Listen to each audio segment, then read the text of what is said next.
मैं फर्टिलाइजेशन तक बता चुका था। अब आज मैं आगे स्टार्ट करने वाला हूं कि पोस्ट फर्टिलाइजेशन इवेंट क्या क्या होंगे वहां पे। तो पोस्ट फर्टिलाइजेशन इवेंट में क्या होंगे, पोस्ट फर्टिलाइजेशन इवेंट के अंदर क्या क्या होगा वो देख लीजिए।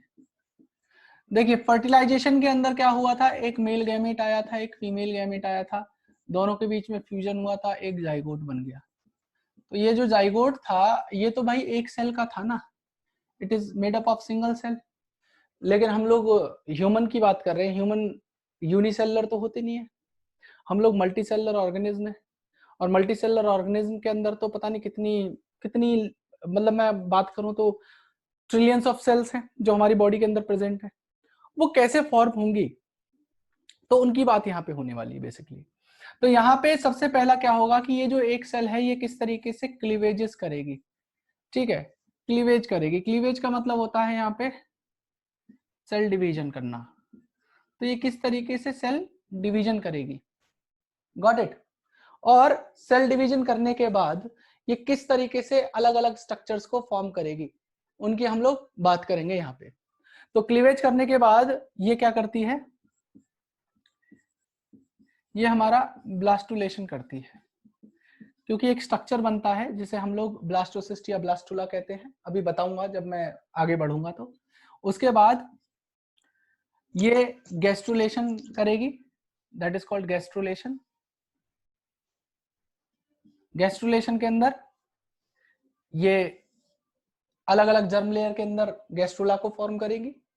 फिर उसके बाद हम लोग देखेंगे किस तरीके से इम्प्लांटेशन होगा, और इम्प्लांटेशन होने के बाद किस तरीके से हमारा जो जर्म लेयर है वो डिवाइड करेंगी और एम्ब्रियोनिक डेवलपमेंट होगा। तो एक एक करके इवेंट को हम लोग शुरू करते हैं।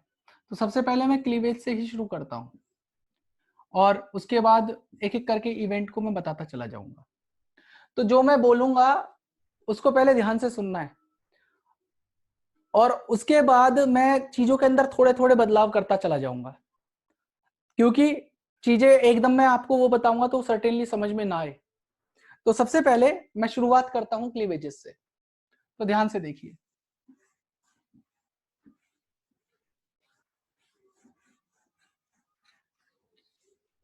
यहां पे क्या होगा कि जब जाइगोट बन जाएगा, जाइगोट तो हमारा एक सेल का था, वो डिवाइड करेगा, दो सेल बनाएगा, दो सेल से चार सेल बनती हैं, चार सेल से 8 सेल बनती हैं, 8 सेल से 16 सेल स्टेज पे जाता है, 16 से 32 सेल स्टेज होती है, और 32 से हमारा 64 सेल स्टेज होती है। ये कंटिन्यूसली डिवाइड करता चला जा रहा है। तो ये जो डिवीजन हो रहे हैं, सेल डिवीजन हो रहे हैं, इन्हीं को क्या कहा जाता है, सेल डिविजन्स को, इन्हीं को कहा जाता है क्लीवेजेस होना, जो हमारा जाइगोट परफॉर्म कर रहा है। अब यहां पे क्या होता है, जो पहला सेल डिवीजन होता है, जो फर्स्ट सेल डिवीजन होगा या पहला जो क्लीवेज होगा, वो जाइगोट बनने के 30 आवर के बाद होता है, वो 30 घंटे बाद होता है, गॉट इट। और जो दूसरा डिवीजन होता है वो हमारा 60 आवर लेटर होगा। मतलब ये दोनों डिवीजन क्या हो गए, पहले 30 घंटे में 2 सेल बनी, फिर 30 घंटे और लगे, तो 60 घंटे में 4 सेल बन जाती है हमारी। आ रही है बात समझ में। यहाँ पे इनिशियली कोई हमारा जो इंटरफेज वाले इवेंट्स हैं वो नहीं होते, यहाँ पे इंटरफेज वाले जो इवेंट है वो नहीं होंगे। यहाँ पे बस रिपीटेडली वो डिवाइड करेगा, एम फेज चलता रहता है यहाँ पे लगातार। और यहाँ पे जो डिवीजन का नेचर होता है वो हमारे होलोब्लास्टिक क्लीवेज होता है। क्या होता है, होलोब्लास्टिक क्लीवेजेस होते हैं। होलोब्लास्टिक क्लीवेज का मतलब क्या है कि यहाँ पे ये जाइगोट था, तो ये जो पोल होते हैं, दो पोल होते हैं बेटा, एक एनिमल पोल होता है, एक वेजाइटल पोल होता है। तो ये क्या करता है, इस तरीके से डिवाइड करता है। तो फर्स्ट जो डिवीजन होगा वो इस तरीके से होता है, ठीक है। और उसके बाद दूसरा जो डिवीजन होगा वो इस तरीके से होगा, मेरिडोनियल होगा। तो जब 4 सेल बनती हैं तो वो किस तरीके से बनेंगी, जब एक बार डिवीजन किया तो यहाँ पे हमारी 2 सेल्स इस तरीके से होंगी प्रेजेंट, एक जो ये स्ट्रक्चर है उसके अंदर ये 2 सेल्स ऐसे प्रेजेंट है। फिर ये क्या होगा, दूसरा डिवीजन इस तरीके से होगा, तो यहाँ पे क्या हो जाएगा, इस तरीके से 4 सेल प्रेजेंट होंगी। और एक चीज ध्यान रखिएगा, अभी भी जोना पेलुसिडा एग के ऊपर प्रेजेंट है, मतलब वो जो जाइगोट है वो फर्टिलाइज्ड एग ही तो है, फर्टिलाइज्ड एग को ही जाइगोट कहते हैं हम लोग। तो यहाँ पे क्या है, चारों तरफ सराउंड करने के लिए तो जोना पेलुसिडा रिजिड जो मेम्ब्रेन है वो है, और जो अंदर सेल्स डिवाइड होती चली जा रही हैं, ये जो अंदर सेल्स डिवाइड करती चली जा रही हैं, जो जिनका नंबर्स बार बार इंक्रीज होता चला जा रहा है, भाई वो साइज में तो बड़ी नहीं होंगी, क्योंकि बाहर चारों तरफ सराउंड करने के लिए इसको जोना पेलुसिडा है, रिजिड मेम्ब्रेन है, तो ये पर डिवीजन पे इन सेल का जो साइज है वो छोटा होता चला जाता है। डिवीजन जितने ज्यादा होते चले जाएंगे, अंदर जो इनके सेल्स हैं वो हमारी क्या होती चली जाएंगी, और छोटी होती चली जाएंगी, लगातार और छोटी होती चली जाएंगी। ठीक है, एग का साइज वही रहना है, नंबर ऑफ सेल्स जो अंदर है वो इंक्रीज हो रही है, तो वो जगह तो उतनी है ना भाई, तो उसके लिए क्या होगा कि यहाँ पे जो सेल है वो डिवाइड होने के बाद सेल का साइज डिक्रीज होगा, सेल का साइज क्या होगा, वो डिक्रीज होगा, नंबर इंक्रीज होगा। आ रही है बात समझ में? तो यहां पे cell size with division decrease होता चला जाता है, लेकिन जो सेल का नंबर है वो क्या करता है, वो इंक्रीज करता है। Got it? और यहां पे इसको अलग अलग स्टेज पे अलग अलग नाम दिए गए हैं। जब ये 2, 4 और 8 सेल स्टेज पे होता है तो इसे हम लोग ब्लास्टोमर कहते हैं। क्या कहते हैं? ब्लास्टोमर कहते हैं। ठीक है, जब ये 16 सेल स्टेज पे होता है तो इसे हम लोग मोरुला कहने लग जाते हैं। क्या कहने लग जाते हैं? इसी को मोरुला कहने लग जाते हैं, जब इसके अंदर कितनी 16 सेल हो जाएंगी डिवाइड होते होते। उसके बाद जब ये 32 सेल स्टेज से आपका 64 सेल स्टेज पे आता है तो इसे हम लोग ब्लास्टोसिस्ट कहने लग जाएंगे। क्या कहने लग जाएंगे? ब्लास्टोसिस्ट कहने लग जाएंगे। अभी बताऊंगा ब्लास्टोसिस्ट क्यों कहते हैं। अब एक चीज और ध्यान से रखिएगा, देखिए मैंने यहाँ पे क्या करा है, सारे इवन नंबर लिए हैं, 2, 4, 8, 16, 32, ये सारे इवन नंबर हैं। लेकिन कभी कभी कंपटीशन में क्वेश्चन पूछा जाता है कि ह्यूमन के जो एक मतलब जो जाइगोट है उसके अंदर जो डिवीजन होता है वो सिंक्रोनस होता है कि एसिंक्रोनस होता है। तो ध्यान से सुनिए, डिवीजन 2 तरीके के हो सकते हैं। एक डिवीजन को कहते हैं हम लोग सिंक्रोनस। क्या कहते हैं? सिंक्रोनस। तो सिंक्रोनस के अंदर क्या होता है, इवन नंबर की सेल होती है। क्या होती है? इवन नंबर की सेल होती है, मतलब 2, 4, 8, 16 ये इवन नंबर। और हमारा जो ह्यूमन के अंदर होता है वो ए सिंक्रोनस होता है। क्या होता है? ए सिंक्रोनस होता है, जहां पे आपकी ऑड नंबर्स भी आएंगे, मतलब आपकी 1 से 2 भी बनेगा, 2 से 3 भी बनेगा, फिर 4 बनेगा। ठीक है, मतलब पहले क्या होगा, जैसे अभी मैंने आपको क्या समझाया था कि एक सेल डिवाइड करी 2 बन गई, ये सेल डिवाइड करी 2 बन गई, तो क्या करेगा, इनमें से एक सेल पहले डिवाइड करेगी, तो ये क्या हो गए हमारी 3 सेल हो गई ना, 1, 2, 3। ठीक है, इस तरीके से हमारा जो डिवीजन होगा वो एसिंक्रोनस डिवीजन होगा। इनिशियली मैंने क्या बोला था कि जो मैं आपको इनिशियली बताऊंगा तो वो इस तरीके से बताऊंगा, लेटर ऑन मैं धीरे धीरे क्या करूंगा, चीजों को बदलता चला जाऊंगा। तो अब क्या समझ में आया कि हमारे अंदर क्या होता है, एसिंक्रोनस डिवीजन होगा, जो क्लीवेज होता है वो एसिंक्रोनस होगा। ध्यान से सुनिएगा। अब क्या होगा वो जानिए। यहां तक क्लियर है कि 2, 4, 8 सेल स्टेज तक उसको ब्लास्टोमर कहेंगे, 16 सेल स्टेज पे वो मोरुला कहलाने लग जाएगा, 32 से 64 सेल स्टेज पे उसे ब्लास्टोसिस्ट कहने लग जाएंगे। Got it? तो अब क्या होगा, एक चीज सुनिएगा ध्यान से, एक चीज सुनिएगा।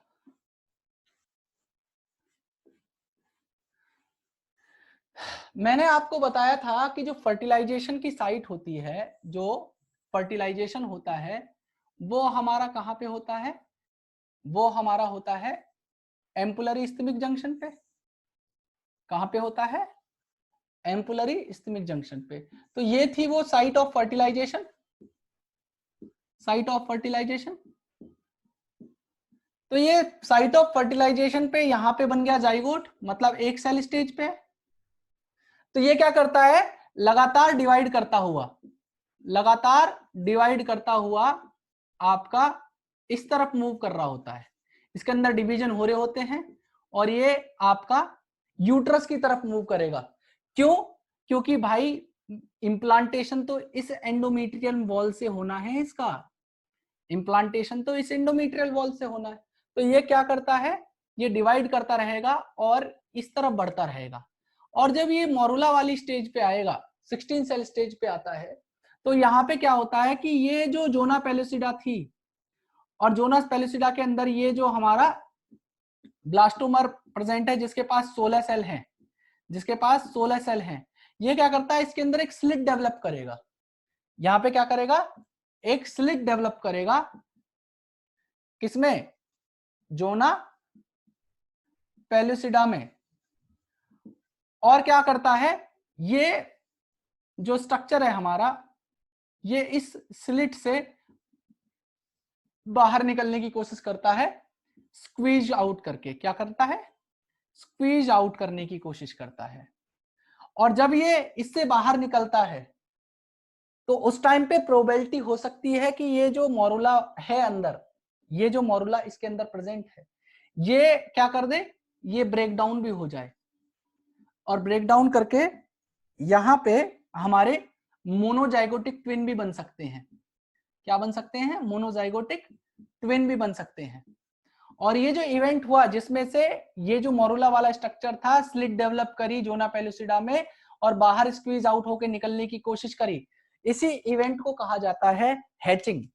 क्या कहा जाता है इसी इवेंट को, हैचिंग करना। यहां से हैच आउट हो गया। आ रही है बात समझ में? अब ये हैच आउट कर गया, अब ये क्या करेगा, ये ब्लास्टोसिस्ट बनाएगा। अब ब्लास्टोसिस्ट क्या बवाल है वो भी देख लीजिए। यहां तक क्या कहा था मैंने कि मोरुला कह रहे हैं, मोरुला की स्टेज पे इसने क्या किया, हैचिंग कर लिया। ये क्या किया, स्लिट डेवलप की थी जोना पेलुसिडा में और स्लिट डेवलप करके यहां से स्क्वीज आउट हो गया। कभी कभी स्क्वीज आउट होने के टाइम पे ये क्या करता है, दो पार्ट में स्प्लिट कर जाता है, ब्रेक डाउन हो जाता है, जिसकी वजह से मोनोजाइगोटिक ट्विन तैयार हो जाते हैं। यहां तक कंडीशन क्लियर है। अब आगे सुनिए, अब आगे क्या होगा कि ये बना लेगा भाई साहब ब्लास्टोसिस्ट, और मैंने क्या बताया, डिवीजन करता रहेगा और हमारा यूट्रस की तरफ आता रहेगा। Got it? अब ब्लास्टोसिस्ट बनेगा। ब्लास्टोसिस्ट क्या बवाल है, यहां पे जो सेल्स हैं वो इस तरीके से अरेंज हो जाती हैं, वो इस तरीके से अरेंज हो जाती हैं कि इसको सब डिवाइड कर दिया जाता है दो हिस्सों में। और इसके ऊपर बहुत ज्यादा क्वेश्चन पूछे जाते हैं, अभी मैं सॉल्व भी करवा दूंगा, और नहीं तो जो प्रीवियस ईयर क्वेश्चन है वो देख लेना एक बार। तो यहाँ पे ये जो अंदर पार्ट प्रेजेंट था इसे हम लोग कहते हैं इनर सेल मास। क्या कहते हैं, इनर सेल मास। और बाहर जो लेयर ये जो प्रेजेंट है अंदर सेल, इसे कहते हैं क्या, ट्रोफोब्लास्ट। इसे कहते हैं क्या, ट्रोफोब्लास्ट। और ये जो बाहर वाली लेयर है इसे कहते हैं क्या, blastoderm. That is called blastoderm. और यहां पे ये एक फ्लूइड फिल्ड कैविटी एक तैयार होती है यहां पे, जिसे कहा जाता है ब्लास्टोसील। क्या कहा जाएगा उसे, ब्लास्टोसील। तो ये इनर, ये जो बना स्ट्रक्चर, इसी स्ट्रक्चर को हम लोग क्या कहते हैं, ब्लास्टोसिस्ट कहते हैं। और ब्लास्टोसिस्ट के अंदर क्या हुआ, अब तक जो मोरुला के अंदर ये सेल्स हमारी इस तरीके से डिवाइड हो रही थी, वो अब क्या हुआ, वो इस तरीके से अरेंज हो गई और ये स्ट्रक्चर इन्होंने फॉर्म कर लिया। यहां तक बात क्लियर है? अब आगे सुनिए, अब आगे सुनिए, ये ब्लास्टोसिस्ट बन गया। अब क्या होगा कि जैसे ही ये ट्रोफोब्लास्ट बनेगा, जैसे ही ये ट्रोफोब्लास्ट बनेगा, ये ट्रोफोब्लास्ट क्या करता है, ये सिग्नल देता है क्या करता है, सिग्नल देता है। और ये सिग्नल किसको देगा, ये सिग्नल देगा कॉर्पस लूटियम को। किसको, कॉर्पस लूटियम को। एक मिनट रुकिए, मैं मार्कर में इंक भर देता हूं, इसमें थोड़ा सा विजिबिलिटी कम हो रही है मेरे को लग रहा है, एक सेकंड दीजिए मेरे को बस। ये कॉर्पस लूटियम को बनाएगा बेटा। कॉर्पस लूटियम याद है कब बनना था, मैंने आपको बताई थी कॉर्पस लूटियम का जो डेवलपमेंट होता है वो होता है किस समय पे, जब हमारा ओव्यूलेशन हो रहा था, और ओव्यूलेशन होने के बाद जो बाहर रिमेन्स ऑफ ग्राफियन फॉलिकल थे वो एक स्ट्रक्चर येलोइश एंडोक्राइन मास को तैयार कर रहे थे जिसे हम लोग कॉर्पस लूटियम कह रहे थे। और कॉर्पस लूटियम क्या कर रहा था, वो प्रोजेस्टेरॉन सिक्रीट कर रहा था लगातार। और प्रोजेस्टेरॉन क्या होता है, हमारा प्रेगनेंसी हार्मोन है जिसका काम क्या है, एंडोमेट्रियल वॉल को मेंटेन करने का। तो यहाँ पे क्या होगा कि ये जो ट्रोफोब्लास्ट है, ट्रोफोब्लास्ट आगे क्या करने वाला है, इंप्लांट करने वाला है, मतलब मदर से अटैच होगा ये। तो मदर से अटैच होगा तो किस पार्ट पे होगा, ये एंडोमेट्रियम वाले पार्ट पे इंप्लांट करेगा। तो उस एंडोमेट्रियम पे इंप्लांट करने के लिए उस एंडोमेट्रियम को मेंटेन भी तो करना है, और उसको मेंटेन करने का काम किसका है, प्रोजेस्टेरॉन का। तो प्रोजेस्टेरॉन कब आता रहेगा, क्योंकि अभी तो प्लासेंटा एकदम डेवलप नहीं होगी, तो तब तक के लिए कॉर्पस लूटियम को जिंदा रखना पड़ेगा कि भाई तू डिजेनरेट मत हो, तू अभी सस्टेन कर ताकि तू प्रोजेस्टेरॉन बनाता रहे और भाई एंडोमेट्रियम वॉल मेंटेन रहे ताकि ये आगे चल के इंप्लांट करे। आ रही है बात समझ।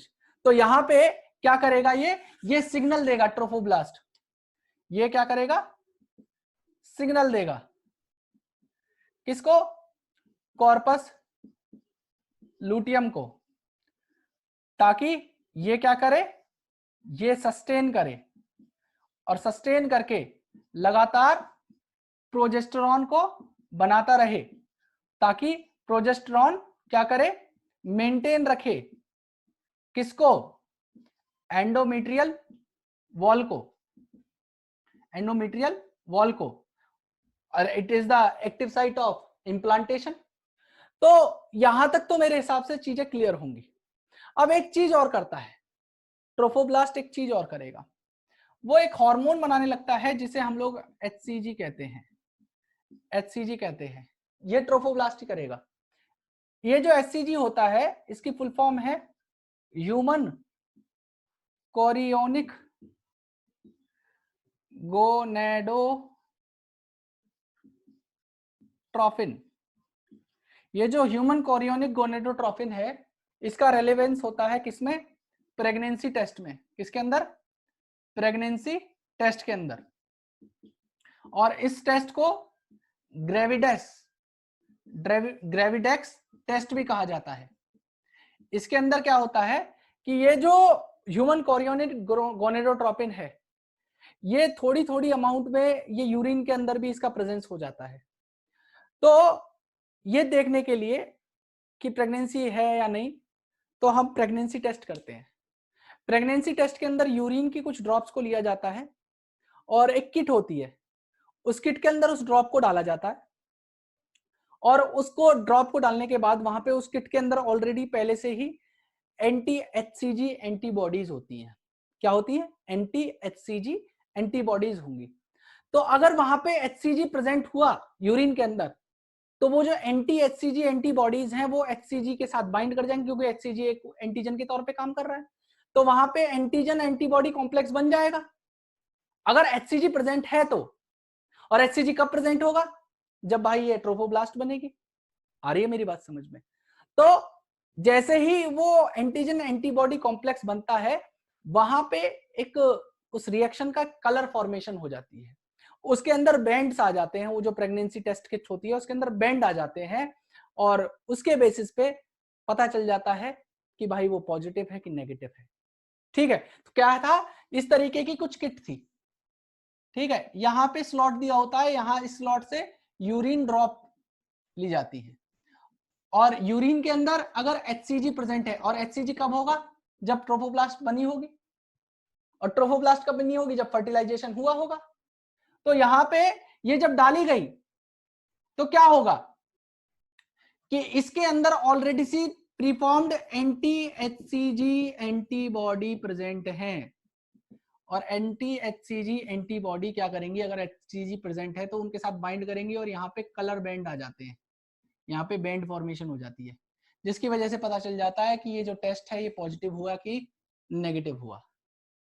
आ रही है बात समझ में? अब आगे बढ़ते हैं। अब ये जो ब्लास्टोसिस्ट बन गया था, जिसकी trophoblast, blastoderm, inner cell mass, blastocoel, ये सारे पार्ट प्रेजेंट थे। अभी एक चीज करता है जिसे कहते हैं हम लोग गैस्ट्रोलेशन करना। अब गैस्ट्रोलेशन करने से पहले एक चीज और सुन लीजिए, ये इंप्लांट करने की कोशिश करेगा। अब ये इंप्लांट कैसे करेगा, ये जो ट्रोफोब्लास्ट इसकी बाहर वाली लेयर है, कौन सी, ट्रोफोब्लास्ट, कौन सी, ट्रोफोब्लास्ट, ये कुछ लाइटिक एंजाइम्स को रिलीज करता है। ये यहां पे आ गया, ये यहां पे आ गया, ये ट्रोफोब्लास्ट है, ये इनर सेल मास है। ये कुछ लाइटिक एंजाइम को रिलीज करता है जो एंडोमेट्रियल वॉल को धीरे धीरे कोरोड करती हैं, और ये धीरे धीरे यहाँ पे क्लोज आना शुरू होता है, यहाँ पे ये क्लोज आना शुरू करेगा। और क्लोज आने के बाद ये जो ट्रोफोब्लास्ट था, ये जो ट्रोफोब्लास्ट था, ये एक चीज बनाता है जिसे कहते हैं हम लोग कोरियोनिक विलाई। क्या कहते हैं, कोरियोनिक विलाई। ये कोरियोनिक विलाई कैसे होंगे, ये ट्रोफोब्लास्ट थी, इसने क्या करा, इस तरीके के फिंगर लाइक कुछ प्रोजेक्शन बना लिए यहां पे, ये इन्हें कह रहा हूं मैं chorionic villi, in finger like projections को। किसको, ये जो फिंगर लाइक प्रोजेक्शन, कोरियोनिक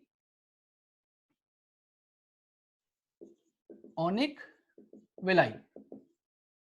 अब ये जो कोरियोनिक विलाई थी, ये क्या करती हैं, जो यूट्रस की लेयर है, जो एंडोमेट्रियम की लेयर है, वो क्या करती है, वहां पे प्रेजेंट होती है डेसिडुआ। क्या प्रेजेंट होती है, डेसिडुआ। तो ये जो कोरियोनिक विलाई थी, सबसे पहले ट्रोफोब्लास्ट ने क्या किया, कुछ लाइटिक एंजाइम्स को रिलीज करा।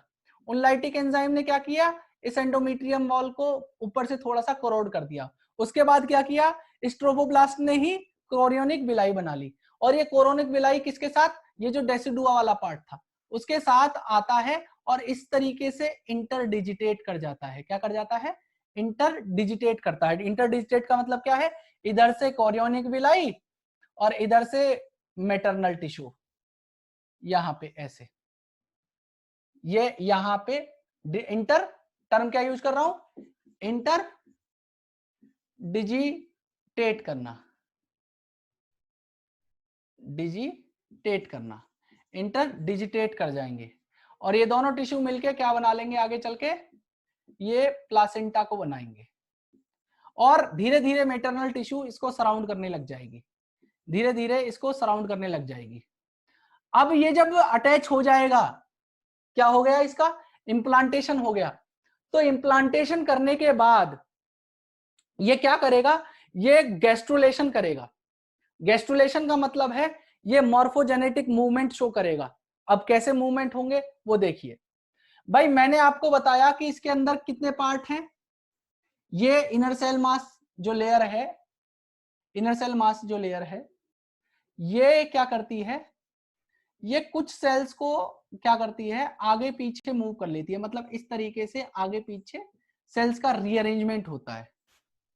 क्या होगा यहाँ पे, ये जो इनर सेल मास की, आईसीएम की जो सेल्स थी, वो क्या करती हैं, वो रीअरेंजमेंट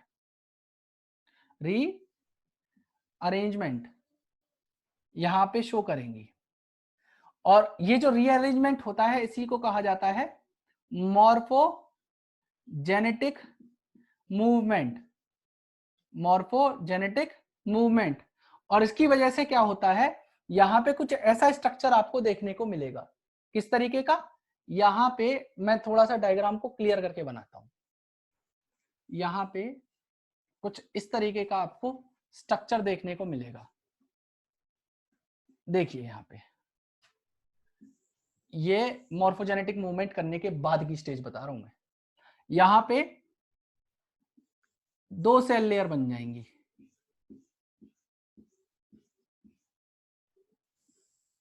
जो ऊपर वाली सेल्स हैं, जो ऊपर वाली सेल्स हैं, इन्हें कहने लग जाते हैं हम लोग इपीब्लास्ट। क्या कहने लग जाएंगे इन्हें? इपीब्लास्ट। और नीचे वाली एक और लेयर आ जाती है यहां पे, जिसे कहने लग जाते हैं हम लोग हाइपोब्लास्ट। क्या कहते हैं? हाइपोब्लास्ट। इपीब्लास्ट ऊपर वाली, हाइपोब्लास्ट नीचे वाली। अब ये जो इपीब्लास्ट है, ये 2 स्ट्रक्चर फॉर्म करती है। ये जो इपीब्लास्ट थी, ये क्या करेगी?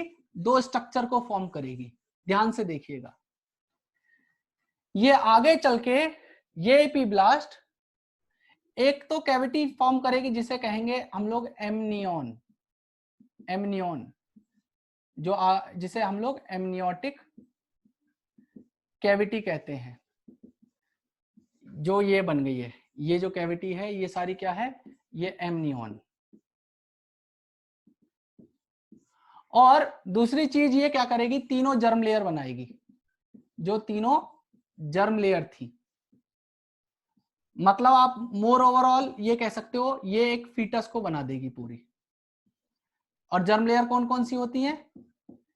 एक्टोडर्म, मीजोडर्म और एंडोडर्म।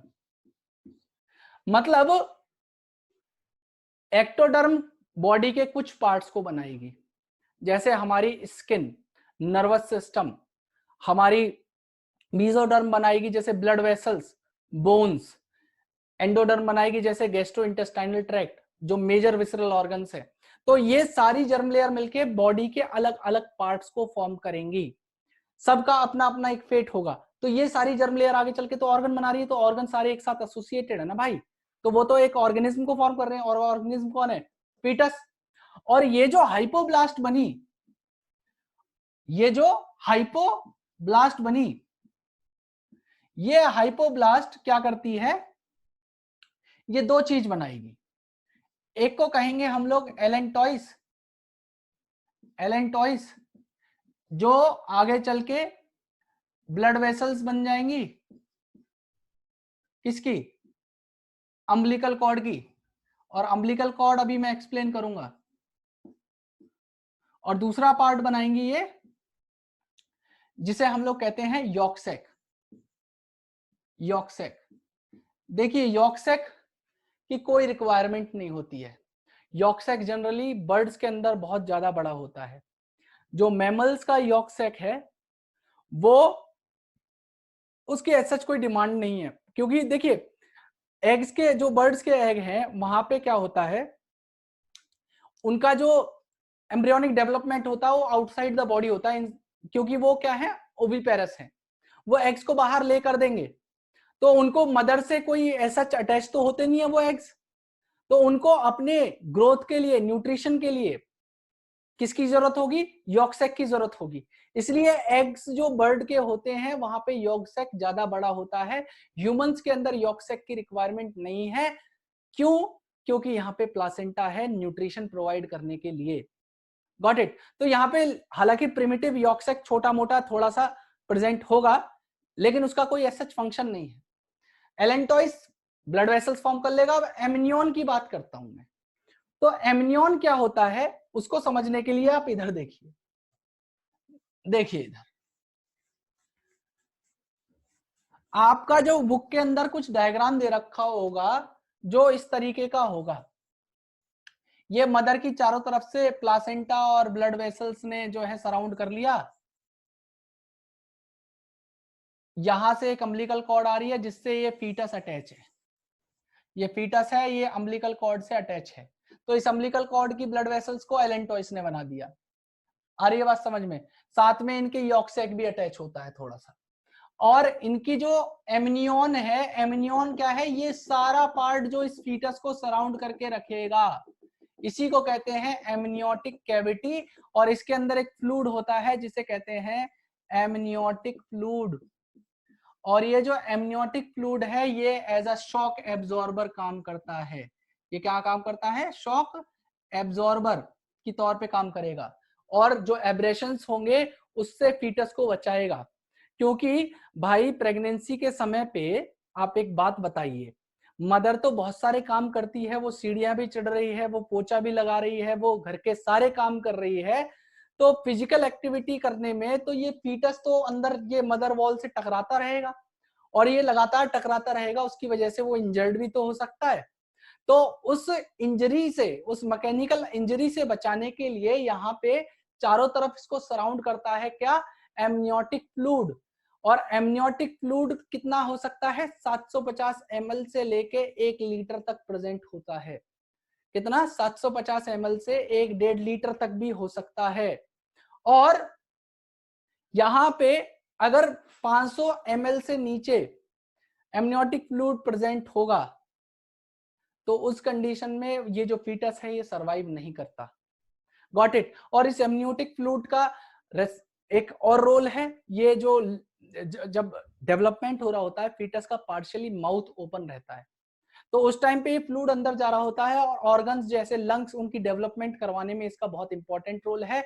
और इसी एमनियोटिक फ्लूइड का एक मिसयूज भी है जिस टेस्ट को हम लोग पढ़ते हैं अमीनोसेंटेसिस के नाम से। तो जनरली क्या होता है, अमीनोसेंटेसिस की बात कर लेते हैं। जो अमीनो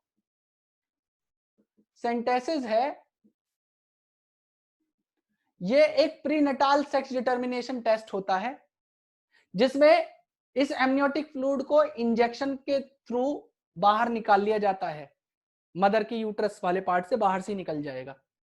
और इस फ्लूइड के अंदर क्या होता है, इस फीटस से रिलेटेड अटैच्ड क्योंकि यहाँ पे प्रेजेंट है, तो जब इसकी कैरियोटाइपिंग करी जाएगी इस फ्लूइड की तो इसके टिश्यूज भी हैं यहाँ पे प्रेजेंट, जिसकी वजह से हमारा जो क्रोमोसोम्स हैं उनका पैटर्न यहाँ पे पता चल सकता है। मतलब जनरली ये जो टेस्ट था इसको डिस्कवर इसलिए किया गया था क्योंकि कोई भी अगर जेनेटिक एबनॉर्मेलिटी हो, कोई अगर जेनेटिक एबनॉर्मेलिटी है, उस चीज को पता करने के लिए इस टेस्ट को डिस्कवर किया गया था। लेकिन लेटर ऑन इसको मिसयूज किया जाने लग गया, किसके लिए, क्योंकि जब हम क्रोमोसोम्स के पैटर्न को पता करते हैं तो उसमें सेक्स क्रोमोसोम भी आते हैं, XX और XY क्रोमोसोम्स, तो हमारा इनडायरेक्टली सेक्स भी पता चल जा रहा है और इसकी वजह से बहुत लार्ज स्केल पे जो फीमेल फिटिसाइड है वो होने लग गया। इसलिए इस टेक्निक को क्या कर दिया गया, बैन कर दिया गया। और इसके अंदर यूज किया किसको किया जा रहा था, एमनियोटिक फ्लूइड को यूज किया जा रहा था। और कहां पे प्रेजेंट था वो, एमनियोटिक कैविटी के अंदर प्रेजेंट था। आ रही है बात समझ में। तो ये हमारा जो जब इसके अंदर जर्म लेयर बन जाती हैं, जब इसके अंदर जर्म लेयर बन जाती हैं तो उस ब्लास्टुला को जिसको क्या कह रहा था मैं, ब्लास्टोसिस्ट कह रहे थे ना, उसे ब्लास्टुला भी कहा जा सकता है। तो इसको अब कहा जाने लग जाता है गैस्ट्रुला। क्या कहने लगते हैं हम इसे, दैट इज कॉल्ड गैस्ट्रुला। पहले क्या था, ब्लास्टुला। ब्लास्टुला से पहले क्या था हमारा, वो मोरुला। मोरुला से पहले क्या था वो हमारा आपका ब्लास्टोमर। ब्लास्टोमर से पहले क्या था वो जाइगोट। तो इसके नाम बदलते रहेंगे, इसके नाम बदलते रहेंगे अलग अलग स्टेजेस पे आके। Got it. अब हमने आपको बताया कि जो ट्रोफोब्लास्ट था उसने क्या बनाया, हमारा कोरियन बनाया। तो ये हम लोगों ने देख लिया कितनी लेयर समझी, कितनी, देखो इपीब्लास्ट ने बना दिया एमनियन पहला, ये जर्म लेयर बन गई, मतलब फीटस बन गया, ये दूसरी चीज बन गई। हाइपोब्लास्ट ने बनाया एलेंटॉइस और ये बन गया यॉक्सेक। और ट्रोफोब्लास्ट ने बाहर क्या बनाया था, ट्रोफोब्लास्ट ने क्या बनाया था, ट्रोफोब्लास्ट ने बनाया था हमारा, जिसे कहा कितनी सारी चीजें बनी। कोरियन किसने बनाया, ट्रोफोब्लास्ट ने। ट्रोफोब्लास्ट क्या था, बाहर वाला पार्ट, ठीक है। अंदर वाला पार्ट क्या था, जो इनर सेल मास था, वो दो हिस्सों में डिवाइड हुआ। इसको थोड़ा सा और क्लैरिफाई करके बनाता हूं आपके लिए, थोड़ा सा आपको और अच्छे से समझ में आएगा, आपको बहुत अच्छे से वो चीज समझ में आ जाएगी। एक बार फिर से बना देता हूं।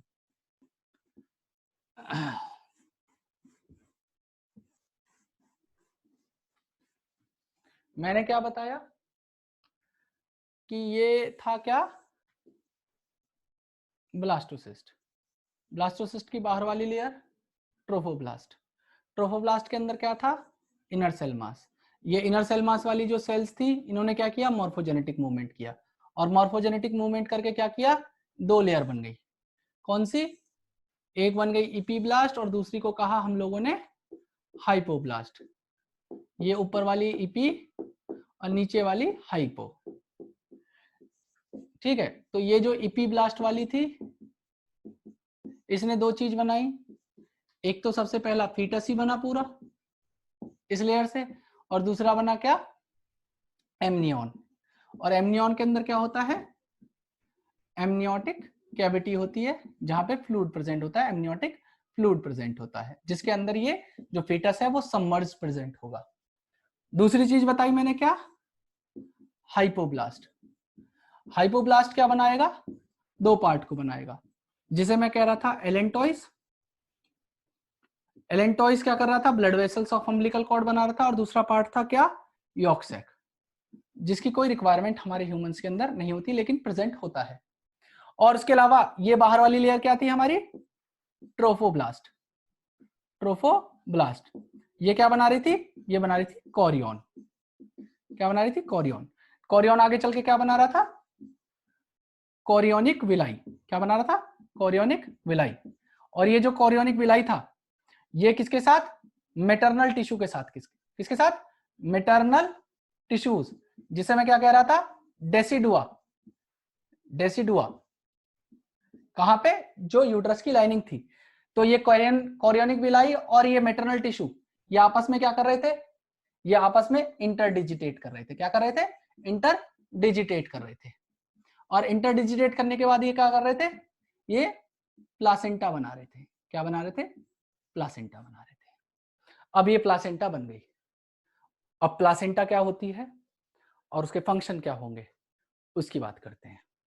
तो देखिए, जो हमारी प्लासेंटा फॉर्म होगी, जो हमारी प्लासेंटा फॉर्म होगी, वो दो ओरिजिन से बन रही है। फीटस का ओरिजिन भी है और उसमें मैटरनल, दोनों के टिश्यूज मिलके।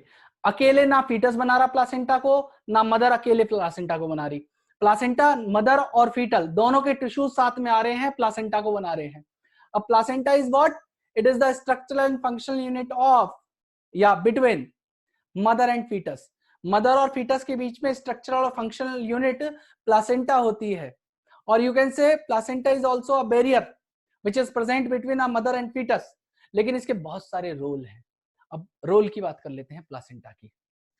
ठीक है, ध्यान से समझिएगा, एक एक चीज को ध्यान से समझिएगा। हालांकि देखिए एनसीईआरटी में ये सब नहीं दिया हुआ, बहुत सारी चीजें जो जो मोटे मोटे पार्ट है वो तो एनसीईआरटी से रीड करके समझ में आ जाएंगे आपको। प्लासेंटा, तो प्लासेंटा मैटरनल और फीटल दोनों सेल्स मिलके इसको फॉर्म करती हैं। और ये है क्या? It is structural and functional unit between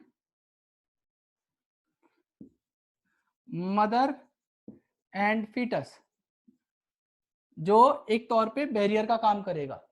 और इसके बेसिक फंक्शंस क्या क्या होते हैं? फंक्शंस क्या क्या होते हैं? देखिए, प्लासेंटा के बहुत सारे इंपॉर्टेंट रोल हैं। सबसे पहला फंक्शन इसका ये होता है कि ये एंडोक्राइन ग्लैंड के तौर पे भी काम करता है और हार्मोन सिंथेसाइज करता है, जैसे प्रोजेस्टेरॉन। उसके अलावा आपका एक हार्मोन होता है जिसे HCG कहते हैं, ह्यूमन कोरियोनिक गोनेडोट्रोपिन। उसके अलावा एक होता है रिलैक्सिन, ठीक है, और एक को कहते हैं ह्यूमन कोरियोनिक सोमैटोमेमोट्रोपिन, और एक होता है ह्यूमन प्लासेंटल लैक्टोजन। तो प्रोजेस्टेरॉन का फंक्शन क्या होता है? प्रोजेस्टेरॉन का फंक्शन होता है एंडोमेट्रियम लाइनिंग को मेंटेन करना, एंडोमेट्रियम लाइनिंग को या यूट्रस को मेंटेन करना। HCG मैंने आपको बता ही दिया था, इसका रोल हमारा प्रेगनेंसी टेस्ट में आता ही आता है। ग्रेविटेक्स टेस्ट में इसे ट्रोफोब्लास्ट भी रिलीज करता है और बाद में लेटर ऑन प्लासेंटा भी रिलीज करने लग जाती है। रिलैक्सिन, रिलैक्सिन ये इसका रोल आएगा कब, जब डिलीवरी होगी चाइल्ड की, कब डिलीवरी होगी मतलब पार्चुरेशन होगा। पार्चुरेशन के समय पे क्या होता है कि ये जो रिलैक्सिन है ये क्या करता है, स्मूथ कर देता है, स्मूथनिंग करवा देता है, स्मूथनिंग करवा देता है प्यूबिक सिम्फेसिस की, सिम्फेसिस की जो नीचे वाला पार्ट है, पेल्विक ग्रेडल वाला पार्ट है, वहां पे जो बोन्स प्रेजेंट है उनको रिलैक्स कराएगा ताकि उसका एक्सपल्शन बाहर इजीली हो पाए, जो फुली ग्रोन फीटस है। तो ये डिलीवरी के अंदर रोल प्ले करेगा। ये जो हमारा सोमेटोमेमोट्रोपिन है इसका रोल हमारा एक हार्मोन होता है जिसे कहा जाता है क्या, दैट इज कॉल्ड ऑक्सीटोसिन। ठीक है, उसको क्या कहा जाता है, ऑक्सीटोसिन कहा जाता है। तो ऑक्सीटोसिन जनरली इससे रिलीज नहीं होता, प्लासेंटा से रिलीज नहीं होता, ये होता तो है ब्रेन से रिलीज, लेकिन ये HCS और आपका एक और हार्मोन आएगा जिसका नाम है प्रोलैक्टिन, ये दोनों मिलके, ऑक्सीटोसिन अभी रहने दीजिएगा, हालांकि मैं बताना चाह रहा था कुछ चीज, अभी बताऊंगा, ऑक्सीटोसिन भी बताऊंगा। पहले एक चीज समझिएगा, ये ह्यूमन कोरियोनिक, सोमेटोमेमोट्रोपिन और प्रोलैक्टिन ये दोनों मिलके सिनर्जिस्टिक इफेक्ट लेते हैं और इनका काम होता है लैक्टेशन के अंदर क्या करना, लैक्टेशन करना, मतलब मिल्क प्रोडक्शन को कराना। और जो ऑक्सीटोसिन था, ऑक्सीटोसिन जो था, ऑक्सीटोसिन के दो रोल होंगे, ये ऑक्सीटोसिन रिलीज तो होता है हमारे पिट्यूटरी से, पोस्टीरियर पिट्यूटरी से, और ये क्या करता है, ये मिल्क को इजेक्ट करवाता है, क्या करवाता है, मिल्क इजेक्शन करवाएगा। और ऑक्सीटोसिन का एक और रोल है, ऑक्सीटोसिन का एक और रोल है, मिल्क तो इजेक्शन करवाएगा, देखो प्रोडक्शन किसने कराया, प्रोलैक्टिन ने और ह्यूमन कोरियोनिक सोमेटोमेमोट्रोपिन ने मिलके, और मिल्क को इजेक्शन किसने करवाया, ऑक्सीटोसिन ने। और ऑक्सीटोसिन का एक रोल और होता है जो किसके अंदर होगा, हमारे पार्चुरेशन में, पार्चुरेशन का मतलब डिलीवरी के अंदर, किसके अंदर, डिलीवरी कराने में भी इसका बहुत इंपॉर्टेंट रोल है, किसका, ऑक्सीटोसिन का। तो ये कुछ एक हार्मोन है ह्यूमन प्लासेंटल लैक्टोजन, ये भी मिल्क सिक्रीशन से ही रिलेटेड हार्मोन है हमारा, गॉट इट। तो ये सारे हार्मोन रिलीज करता है कौन, प्लासेंटा। प्लासेंटा के और भी बहुत सारे रोल हैं, कौन कौन से देखिए। अब जो मदर से फीटस के अंदर चाहे न्यूट्रिशन जाए जैसे कि ग्लूकोज, ठीक है, या गैसियस एक्सचेंज हो, वो भी प्लासेंटा के थ्रू ही होगा। मदर से फीटस के अंदर न्यूट्रिशन पहुंचाना, मदर और फीटस के बीच में गैसियस एक्सचेंज करवाना, उसके अलावा मदर से फीटस में एंटीबॉडीज प्रोडक्ट मतलब भेजना, ठीक है, एंटीबॉडीज कौन सी भेजी जाती है, IgG टाइप, गॉट इट, ये सब प्लासेंटा के थ्रू होता है। उसके अलावा भाई फीटस के अंदर जो मेटाबॉलिक वेस्ट है, उसके अंदर जो मेटाबॉलिक वेस्ट है या नाइट्रोजिनस वेस्ट है, या नाइट्रोजिनस वेस्ट है, वो सब कैसे एलिमिनेट होगा, वो क्या करेगा, वो वापस मदर को भेज देगा, किसके थ्रू, प्लासेंटा के थ्रू, किसके थ्रू, प्लासेंटा के थ्रू। तो ये बहुत ही इंपॉर्टेंट रोल होते हैं जो प्लासेंटा परफॉर्म करेगा, गॉट इट। अब यहां तक मेरे हिसाब से बात समझ में आ गई होगी। अब एक चीज सुनिए, एक चीज सुनिए,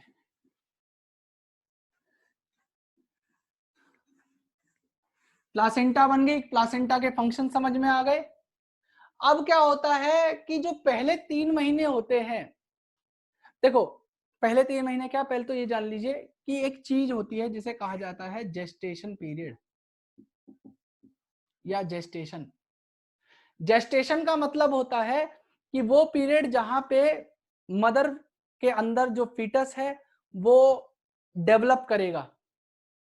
और ये जेस्टेशन पीरियड वेरी करता है अलग अलग एनिमल्स में। तो ह्यूमंस की बात हो रही है, तो ह्यूमंस का जो जेस्टेशन पीरियड होता है वो 3 ट्राइमेस्टर का होता है, मतलब कि हमारे 9 मंथ का, क्योंकि एक ट्राइमेस्टर में 3 मंथ होते हैं।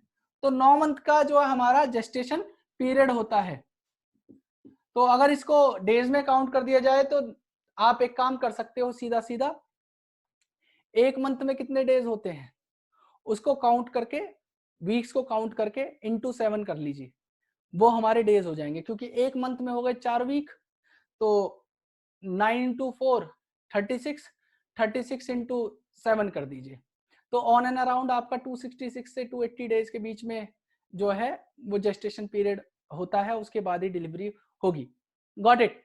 तो यहाँ पे जब जेस्टेशन पीरियड होगा, जब जेस्टेशन पीरियड होगा तो 3 महीने तक, कब 3 मंथ तक लगभग जो डेवलपमेंट है बच्चे का, चाहे जेनाइटल ऑर्गन्स हो चाहे लिम्स हो, वो सब तैयार हो जाती है।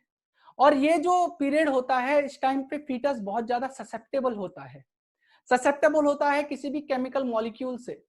और जो मदर का फीडिंग बिहेवियर है वो उस टाइम पे बहुत ज्यादा मायने रखता है। अगर मदर ड्रग्स ले रही है कोई, या वो कोई स्मोकिंग कर रही है, या वो किसी ऐसे सर्टेन कंपाउंड को ले रही है, तो उसकी वजह से क्या होगा, उसके अंदर फीटस के अंदर माल फॉर्मेशन हो सकती है। और ऐसे एजेंट्स जो इन माल फॉर्मेशंस को फीटस में कराएं टिल 3 मंथ्स, उन्हें कहा जाता है क्या, टेराटोजेंस। क्या कहा जाता है, टेराटोजेंस। और टेराटोजेंस क्या कराएंगे, ये कोई केमिकल भी हो सकते हैं, ड्रग्स भी हो सकते हैं, और ये क्या करेंगे, फीटस के अंदर माल फॉर्मेशन करा देंगे। Got it. अब यहां तक चीजें समझ में आ गई होंगी कि टेराटोजन क्या है। अब एम्ब्रियोनिक डेवलपमेंट की बात करते हैं, एक एक मंथ में क्या क्या बदलाव आएंगे, एक एक मंथ के अंदर क्या क्या बदलाव आएंगे। तो ध्यान से देखते रहिएगा, ध्यान से देखते रहिएगा। देखिए कंटेंट ज्यादा है इसलिए ये मैराथन चल रही है, नहीं तो आराम से पढ़ा गया होता अगर आप पहले जुड़ गए होते तो। और हालांकि गनीमत मानिए हमारा कि मेहनत कर रहे हैं, कोशिश कर रहे हैं सिलेबस को बराबर में लाने की। तो अब देखिए नेक्स्ट पार्ट। तो अब मैं बात कर रहा हूं किसकी, एम्ब्रियोनिक डेवलपमेंट की। अब एम्ब्रियोनिक डेवलपमेंट जानने से पहले हमारी बुक में कुछ चीजें दे रखी हैं कि ह्यूमन का जेस्टेशन पीरियड तो 9 मंथ का होता है, डॉग्स का कैट्स का अलग अलग हो सकता है। जैसे डॉग्स का जो जेस्टेशन पीरियड है वो हमारा 60 टू 65 डेज तक हो सकता है। कैट का जो जेस्टेशन पीरियड है वो हमारा अराउंड 52 टू 65 डेज तक हो सकता है, 52 टू 65 डेज का होता है। तो बहुत छोटा जेस्टेशन पीरियड है। जो सबसे बड़ा जेस्टेशन पीरियड होता है वो एलिफेंट का होता है। वो किसका होता है, एलिफेंट का होता है। एलिफेंट का जो जेस्टेशन पीरियड है वो 607 दिन से लेके 641 डे का हो सकता है। तो देखिए कितना बड़ा जेस्टेशन पीरियड है। अप्रोक्सीमेटली आप मान के चलिए लगभग 21 महीने का जेस्टेशन पीरियड इनका हो गया, ठीक है। और ह्यूमंस का कितने दिन का हो गया, ह्यूमंस का 9 मंथ का होता है, ठीक है, around 266 days approx. Although very करता है, ऑल्दो वेरी करता है, ठीक है भाई। तो अब इसमें क्या होता है कि जो एम्ब्रियो फॉर्म होता है उसके अलग अलग महीने में अलग अलग चेंजेस आते हैं। कैसे, देखिए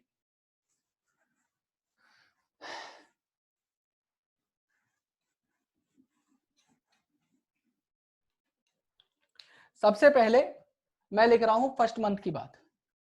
फर्स्ट मंथ, पहला महीना कंप्लीट होते होते मतलब 28 दिन तक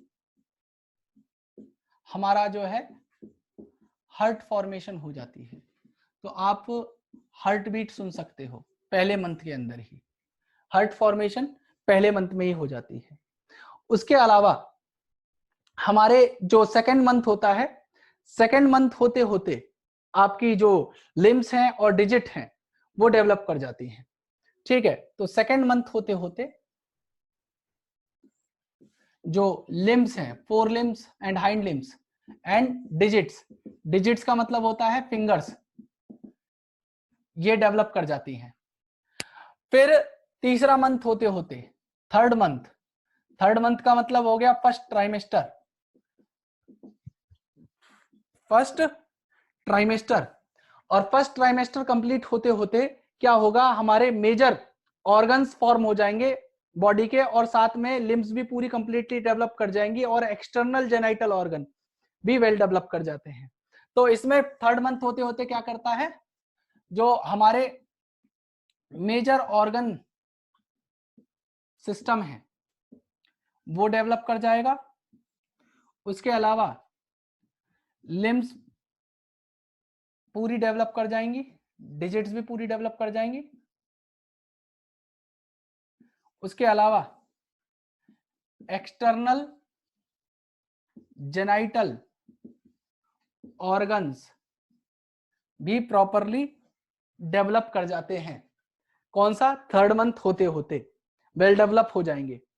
और उसके अलावा जो फर्स्ट मूवमेंट होगा, जो फर्स्ट मूवमेंट होगा फीटस के अंदर, और उसके जो हेड और हेड पे जो हेयर्स का अपीयरेंस होगा वो फिफ्थ मंथ होते होते आता है।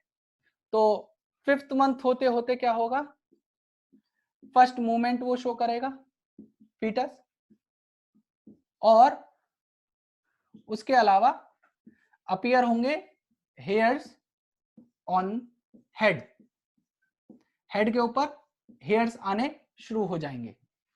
Got it. और सेकेंड ट्राइमेस्टर पूरे होते होते, सेकेंड मतलब 6 महीने पूरे होते होते, पूरी बॉडी 6 मंथ कंप्लीट होते होते, मतलब सेकेंड ट्राइमेस्टर कंप्लीट होते होते पूरी बॉडी को सराउंड कर लेंगे फाइन हेयर्स, होल बॉडी या fine hairs cover the body. उसके जो आईलैशेस हैं वो फॉर्म हो जाएंगे, आईलिड्स जो हैं वो सेपरेट हो जाएंगी। तो आईलिड्स सेपरेट हो जाती हैं और आईलैशेस फॉर्म हो जाते हैं, ठीक है। तो आप ये देखिए 6 महीने होते होते लगभग पूरे बॉडी पार्ट्स बन चुके हैं। लेकिन अब 3 महीने क्या होता है, अब ये जो बचे हुए 3 महीने, 6 महीने में तो लगभग हो गया, 3 महीने में क्या होगा, तो बचे हुए 3 महीने के अंदर क्या होता है, लास्ट 7, 8, 9 मंथ के अंदर क्या होता है, यहाँ पे जो फीटस है वो साइज के अंदर इंक्रीज करता है। अभी जब 6 महीने तक उसके बॉडी पार्ट्स तो फॉर्म हो गए, लेकिन उसका साइज कंपैरेटिवली बहुत छोटा होता है। तो वो क्या करता है, वो साइज में धीरे धीरे बड़ा होता रहे, फिर वो ग्रोथ करेगा। और साथ में 7वें महीने के बाद हमारी एक चीज होती है, वो है एंटीबॉडी का ट्रांसफर होना। जो एंटीबॉडीज हैं वो मदर से फीटस के अंदर ट्रांसफर होती हैं थ्रू द प्लासेंटा। तो जो जनरली बच्चे जिनकी प्रीमैच्योर डिलीवरी होती है, मतलब जिनकी 7 महीने में डिलीवरी हो जाती है, कुछ कंडीशन होती है, जैसे एक डिजीज होता है आपका एरिथ्रोब्लास्टोसिस फीटालिस, उसके अंदर क्या करा जाता है कि इन फीटस को पहले ही सिजेरियन करके बॉडी से रिमूव कर दिया जाता है, क्योंकि वहां पे एक कंडीशन हो जाती है, और उस कंडीशन के कारण वहां पे जो एंटीबॉडीज है मदर की वो फीटस को किल करने लग जाती है, मतलब उसकी जो आरबीसीज हैं उनको किल करने लग जाती हैं, जिसकी वजह से एनीमिया होने के कारण वो फीटस मर सकता है। तो उस केस में क्या किया जाता है, या कोई और मेडिकल कंडीशन हो जाए तो उस केस में 7 मंथ होते होते डिलीवरी करानी पड़ती है। और वो डिलीवरी क्या करी जाती है, वो फोर्सफुली की जाती है सिजेरियन ऑपरेशन करके, तो सीसेक कहते हैं उसे। तो उस केस में क्या होता है, ऐसे जो बच्चे जो प्रीमेच्योर डिलीवरी जिनकी कराई जाती है वो इम्यूनोलॉजिकली बहुत पुअर होते हैं, क्योंकि मैंने क्या बताया, 7 मंथ के बाद हमारे एंटीबॉडीज ट्रांसफर होंगी, गॉट इट। तो उसके अलावा एक चीज और मैंने आपको बताई थी, मैंने बताया था कि 1 मंथ मतलब जब एक कंडीशन बताई कि टेस्टिस जो डिसेंड होते हैं, वो टेस्टिस भी कब होते हैं, 7-8 मंथ के बाद ही डिसेंड होते हैं स्क्रॉटल सेक में। तो अगर ऐसा होगा प्रीमेच्योर अगर डिलीवरी कराएंगे तो क्रिप्टोर्काइडिज्म वाली कंडीशन भी हो सकती है। आ रही है बात समझ में?